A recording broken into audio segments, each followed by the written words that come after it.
This is going to be a multi-year recovery. It's going to take essentially years to rebuild Lahaina, which was destroyed. But we will build it back better, and we'll build it back proudly. You know, we can not only build it back, we can build it back better, God willing. You're not stopping the goddamn movie! That makes no fucking video out. You cannot be in these affected areas. If you are subject to arrest. As the California fires continue to rage on, we're finally starting to see the true scope of this horrific disaster. In addition to the loss of many lives, the fires have also destroyed thousands of homes and cost damages totaling hundreds of billions of dollars. By now, it has become clear that it will take years and years before the state will be able to recover from this calamity. And yet, you won't be able to figure that out if you just hear Gavin Newsom talking about this situation. I was just talking to Josh Green, the governor of down in Hawaii, who had some ideas around some land use concerns he has around speculators. I wonder why he looks so happy. Maybe because he had a really good meeting with Hawaiian Governor Josh Green about protecting the land from those greedy land grabbers. After all, we know what kind of amazing things Governor Green did before and after the Lahaina Maui massacre. Okay guys, do you want to know how Governor Green was planning on stripping the land from the people? He says in this quote, "I'm already looking for ways to acquire Lahaina." Oh no. He already put in the measures. He's not looking. He filed paperwork in the background. He removed protections in the background before the fire. He already is prepared. Before the fire, he was prepared to take the land. Don't believe me? Watch this. Weeks prior to the fire, Green had an emergency proclamation. Why would it be emergency if there wasn't a catastrophe? But he did. He gets rid of the Land Use Commission red tape. Just obliterates it. Setting the stage. So this was done just prior to the fire, and then you see this statement. So what do you think, guys? Seems planned and coordinated, doesn't it? I'm not talking about them cutting off the water, or stopping the supplies, or blocking the roads, or not sounding the sirens. I'm talking about him trying to acquire the land through legislation of he's writing. If you don't know, Governor Green's 100% a part of the United Nations Agenda 2030. 100%. His team put out a press release to the public to release it. Just read this simple story. It'll blow your mind, and you'll see for a fact, 100%, he's implementing the United Nations Agenda 2030, which is the you'll own nothing and be happy. We own everything. You know, they own everything. Here's the story. Check it out. This is it right here from a local news station that he put the press release. This came from his office. They didn't write this story about the governor. The governor released this story. This is from his office right here. Just type this in.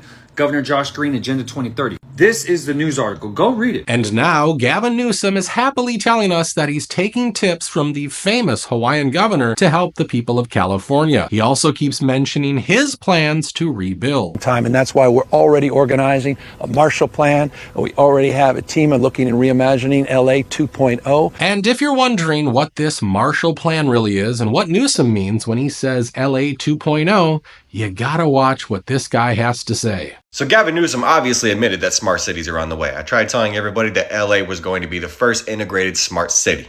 I mean, as you can see, Gavin Newsom said that he has a team looking at reimagining LA 2.0. We're just starting to lay out. I mean, we're still fighting these fires, so we're already talking to city leaders. We're already talking to civic leaders. We're already talking to business leaders. And the business leaders is what we're going to touch upon today. Because the business leaders that are supposed to be funding the building of Smart LA 2028, for those of you who didn't know, which is where they're supposed to host the Olympics, by the way, as well, are some sketchy people. Do you hear me? You know, this right here, you can literally just go Google it for yourself. You can look through the entire article that it has. It even mentions building a city that's basically fireproof. But see, one of the main business leaders that is involved in this project, right, is none other than Jeff Bezos. And see, Jeff Bezos has a very specific partner in his hand, right? And see, this partner has been preparing projects since 2015, which will soon be the ex-CEO of Intercon, and I'm sure you all know why.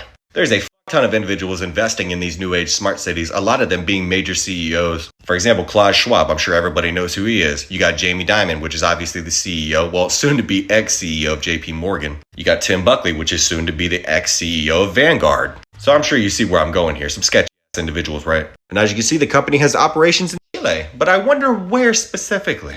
Well, in January of last year, ironically after the worst wildfire to ever hit Viña del Mar, their address just so happened to end up in Viña del Mar. I'm sure it's not a coincidence that they just so happen to make that their headquarters after the 4th LA Conference on Sustainable Development of Energy, Water, and Environment Systems was held on the 14th through the 17th of January of 2024 in where? Oh yeah, Viña del Mar. And do you know who was at that conference as well? Jeff Bezos. Do you know who else? Oh, well, Larry Fink. I'm sure it's not a coincidence, right? But you want to know another business partner that's involved in this future LA project? Mr. Sam Altman, you know, the CEO of OpenAI? Which ironically last year around the same exact time of that conference said an energy breakthrough is necessary for future artificial intelligence, which will consume vastly more power than people have expected. And speaking at a Bloomberg event on the sidelines of the World Economic Forum's annual meeting in Davos, Altman said that the silver lining is that more climate-friendly sources of energy, particularly nuclear fusion or cheaper solar power and storage, are the way forward for AI. This man has made some really eye-opening videos about Los Angeles fires, so do check him out on X. Now, I told you guys in the very first video I made about this disaster that it likely has something to do with the smart city plan. And I even explained how those smart cities are designed to control our lives. So if you haven't seen that video already, make sure to check it out. Now, since we're already talking about Gavin Newsom, I'd like to show you a very interesting interaction I had with him on X. It all began when I posted this. Gavin Newsom working with developers to change zoning in burn areas to allow mass apartments. Newsom is allegedly working with developers to convert zoning in Pacific Palisades from R1 single family to R3 apartments. Connect the dots. Now, this post went viral and was seen by millions of people, and one of them happened to be Gavin Newsom, who responded by saying, "This is not true." Now, what's interesting is that as soon as he rejected my claims, my post got a community note that told viewers to be careful about this post since Gavin Newsom has denied it. Gotta tell you, I find it quite funny that we are taking the word of a man who straight up lied to a concerned mother about being on a phone call with the president. Now, as for why the governor or someone on his team was so eager to respond to my tweet, apparently because the governor is on a so-called crusade against misinformation. Well, I would love to show you all the weird things about his campaign against misinformation. Does anyone else think it's a little strange that Gavin Newsom is running an anti-disinformation campaign from his political account? Because just the other day, he launched an effort to try to stamp out misinformation. But wouldn't you think that if the governor's office is worried about misinformation and making it difficult for them to get resources to the right place, that they would use a state agency to do that? Because what's really weird is when you click that CaliforniaFireFacts.com, it doesn't take you to a government website. No, it takes you to Governor Newsom's political page. You know, the one where he's starting to build momentum for a presidential run. Yeah, that's not a state-run website.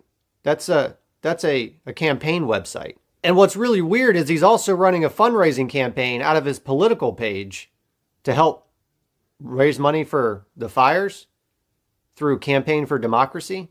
Oh, but look, all the way up here, secured by Act Blue. So Gavin Newsom is running a fundraising campaign out of Act Blue from his political page. Oh, sure enough, because when you click the link there, it takes you to an Act Blue donation site. So the governor of California is really worried about misinformation. So instead of fighting it through the official channels in the state of California, he's using his political page. And he's raising money to fight the wildfire through his political page, through Act Blue. Oh, it's starting to make sense now, because if you read the little disclosures right here in the Act Blue donation page, it talks about when you provide your information, they collect it. And you may very well get some text messages and communications from the political page of Gavin Newsom. And by the way, let's not forget who Act Blue is. Act Blue is the donation apparatus that the Democrat Party has been using that continues to find themselves in hot water. There's at least one notable class action lawsuit filed against them in the state of Wisconsin already. The House Administration Committee is investigating them. Multiple states, including Texas, Virginia, Arkansas, Florida, Missouri, Wyoming, and Iowa, among others, are investigating Act Blue for fraud. And yet Gavin Newsom is using Act Blue to raise money for fires so that they can collect your personal information. Because it says right there that you're going to receive periodic campaign updates through the automated text messages from Gavin Newsom's Campaign for Democracy. Are they using the wildfires to try to build a contact list for a future presidential run?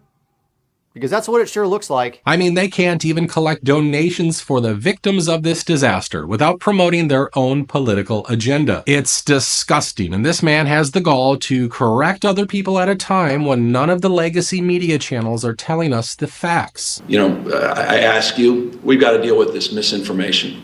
There were hurricane force winds of mis and disinformation, lies. People want to divide this country, and we're going to have to address that as well. And it breaks my heart as people are suffering and struggling that we're up against those hurricane forces as well. And that's just a point of personal privilege that I share that with you because it infects real people that are out there, people I meet every single day, people the mayor's been meeting with, and they're having conversations that are not the typical conversations you'd have at this time, and you wonder where this stuff comes from. For instance, this is what the media showed us to explain why there was no water in those fire hydrants. Fire hydrants don't have enough water in them. Give me a break.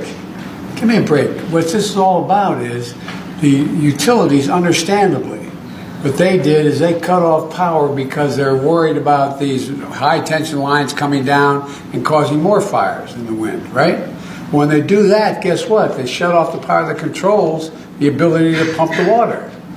And so now they're giving in generators here. I mean, this is complicated stuff. They're going to have a lot of demagogues out there trying to take advantage of it. But you're doing the right thing. Now, you tell me, does this make any sense? Are you telling me a county that has a history of devastating wildfires just decided to create a system to combat fire that doesn't even give enough water to firefighters? I mean, are they just supposed to shovel dirt on the fire? This claim about the utilities cutting power off also isn't sitting well with people, since I showed you earlier how carefree these companies were about sparking power lines. In an X post, Kyle shared a video of power lines sparking right next to trees and wrote, "This is our neighbor's backyard in Los Angeles right now. Power lines sparking against trees. The neighbor and I have been trying to call 911 and fire department for 45 minutes with no answer as instructed by power company. Yes, a lot is going on, but the city is failing us." Now this post went viral because the entire world was fixated on Los Angeles, and Kyle updated people about the situation with his posts. "Oh, just more sparks not to be worried about," says the fire department. Finally spoke to them, and they said call us if something actually catches on fire. See the ash in the air at the end of the video. This is just their way of making the situation so complicated that we don't even know who to blame. It's total BS. And while we're on the subject of utilities, one of these utilities is now facing a class action lawsuit that claims it started the Eaton fire. In one of the suits against Southern California Edison, multiple eyewitnesses are cited as observing a fire at the base of a transmission tower owned by this utility. Hey babe, I need you to come out here right now. We have a very big problem. What? Holy shit. Oh no. Babe, we gotta go. Oh my god. No.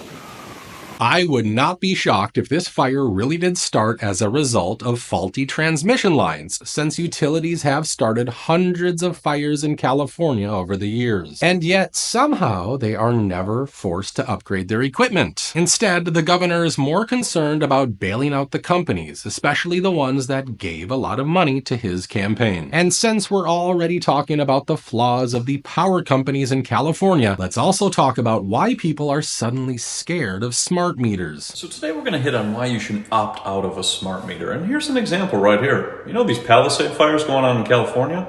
Check this. Then let's take a listen at the PG&E meter reader and what he says about smart meters. If they do catch on fire, then they are remotely turned back on. Interesting. Then I decided to do a little digging on who has the most smart meters in the country. California, 13 million units on 14 million houses. So if smart meters catch fire, this would lead to wildfires all the time. So then it turned out to be true. Check this out. Crisis averted, Ontario smart meter explodes next to gas line. Think about that. Smart meter was burned on the house. And this is where it gets crazy. Smart meter catches fire, utility company denies homeowner's damage claim. Isn't that interesting with the insurance being removed a couple months prior? Look at this one. Smart meters linked to 13 fires in Ontario. Fire marshal says, seems like a lot of people know about these fires caused by these meters. And here's another one where it talks about they can't handle severe weather. Interesting. And PG&E. And it's interesting because YouTube has wiped a lot of this off the internet, but here's a smart meter starting on fire and then the whole house goes up in flames.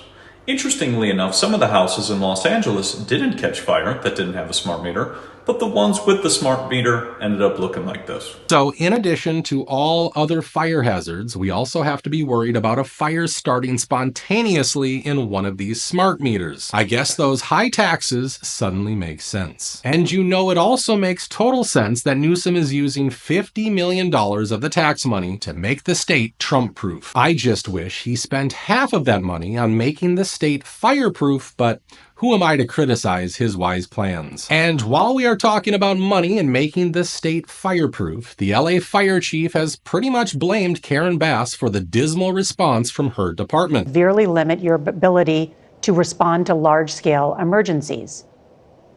Is that true or not? Yes, so I would say yes, we were limited to a certain factor, yes. She also said this in her interview.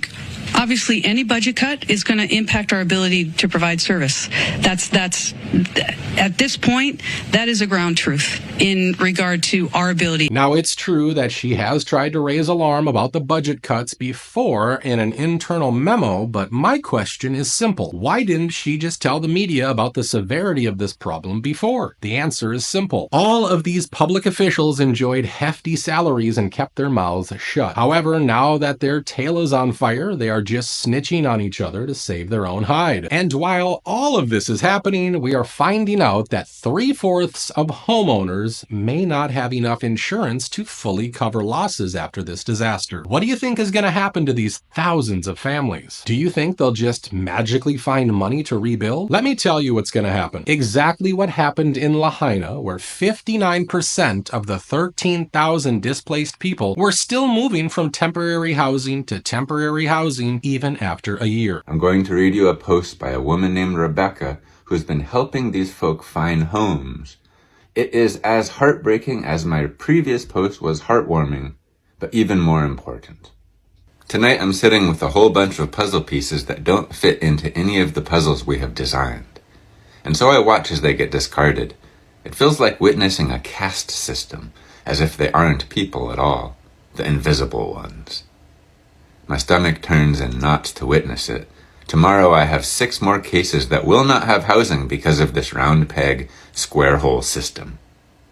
It shouldn't be any surprise that disaster relief isn't designed for everyone, but it takes my breath away, in the punch to the solar plexus kind of way, each time I'm faced with it. I know we are trained to be neutral in this work, but I cannot help but love each case I work with. I was raised by parents who taught me to see others as my own, and I haven't figured out a way to change that lens. They become my auntie, my grandmother, my sister, my brother. And in this work, the system trains us to only relate to each case as a number. I have a case that's been untouchable because she smokes cigarettes and she has dementia. Never mind she's lived in Lahaina 45 years. She doesn't have a phone. She has no family left living that we know of. She lost everything she owns except a small blue faux leather purse. She clutches it sometimes, rubbing it the way a child does with a favorite blankie. And how can we forget about hundreds of thousands who were affected by these totally natural hurricanes in North Carolina? Wednesday, November 27th, I am in Raleigh, North Carolina, here at the Governor's Mansion. He's getting his lawn well maintained and groomed, and I'm sure he's in there waiting to accept his guests for Thanksgiving with a warm meal in their belly and a warm house to reside. Well, over 577,000 North Carolinians are homeless from Hurricane Helene. 126,000 houses have been wiped from the face of the earth, and this governor has done nothing to help its people. He can't account for $2.2 billion that was given to him from FEMA. The other day, he went to Washington, D.C. and had dinner with the president begging for another $25 million. Well, we need $4.4 million for emergency shipping container housing shipped to West North Carolina. Survivors who are living in tents on contaminated ground with no heat, with parents and children. It's time to get up off your ass, Governor, and do something for your people. I just want to remind everyone, while I talk about the wildfires in LA and how badly they need our assistance, I want to remind all those people of Asheville, North Carolina. I want to remind those people of Maui. I want to remind those people of East Palestine. Because not providing a solid response to natural disasters is the hallmark of this administration. This lack of being able to take care of Americans when natural disasters strike, this is not a new thing. This has happened repeatedly under the Biden administration. The only reason you don't think about those other occurrences is because the media stopped talking about it. It wasn't like the government solved the problem and then we got to move on. No, it was the government ignored the problem and the media just went along with it. They had a chemical spill in East Palestine. The government didn't do a fucking thing. In fact, it took more than 2 years for the federal government to even show up. And then the wildfires in Maui. The government hasn't done a fucking thing. They haven't taken care of those people. They haven't helped those people. Everyone there that had their house burned down is still homeless. They still can't even return to the area. And the hurricanes throughout the southeast. Those of us in Florida, we're actually doing okay because our governor is good at his fucking job. But in states like North Carolina, you have cities like Asheville, which are still completely fucked. People cut off from the rest of the country. People struggling to get housing, food, water. That's still happening. And now we have the wildfires in LA, which are 100% the result of Democrat policies. These wildfires could have been prevented easily by just clearing the brush. Something that protected California from wildfires for decades. Do you think it's a coincidence that the first year since they stopped clearing the brush, you started having wildfires? And you've had more intense wildfires every single year since? And look, I have friends who have lost their home as a result of these wildfires. So I want them to get help. But I just wanted to point out that natural disasters happening and our government doing nothing to fucking help them, that's par for the course. That's who the Biden administration is. And if this is the most important natural disaster they respond to, well then you know it's because that's where their donors live. And we all know they're not into protecting the American people, but I'm willing to bet they're gonna rush to protect their rich friends. The simple truth is that even if you did have insurance, the companies will likely not have enough money to pay you in full. So in reality, only the rich will be able to build back better anytime soon. And for those people, Gavin Newsom has passed an executive order. This order removes a lot of environmental restrictions so celebrities and billionaires can build their mega mansions with ease. For the common folk, there are only tents and motels. Now, you might say that a lot of working class people don't even own homes in LA, which makes sense since more than 60% of people living in LA are renters. However, what about all the belongings in your house? Because according to real estate experts, rental insurance will not help you buy your lost furniture, electronics, or anything else that you lost in that fire. Imagine when you've lost everything you own and the insurance won't pay. It's exactly what's going to happen to renters in Los Angeles who lost their homes in fires. There are thousands of people who were renting homes that burned down in the Los Angeles fires. That is still spreading and still ongoing. Many of them got out with just the clothes on their back, and they were responsible. They took out renter's insurance, which is also called contents insurance, which covers the interior, the furniture, the clothing, the electronics. There's probably some comfort in thinking there will be help to rebuild their lives once they find another place to live. Except the insurance companies aren't going to allow that. In the fine print, renters' policies have an exclusion for wildfire. The only time they'll pay for the contents of the home under a policy is if it's a one-off house fire. So to add insult and trauma to injury, having a renter's policy is not going to help any of these people.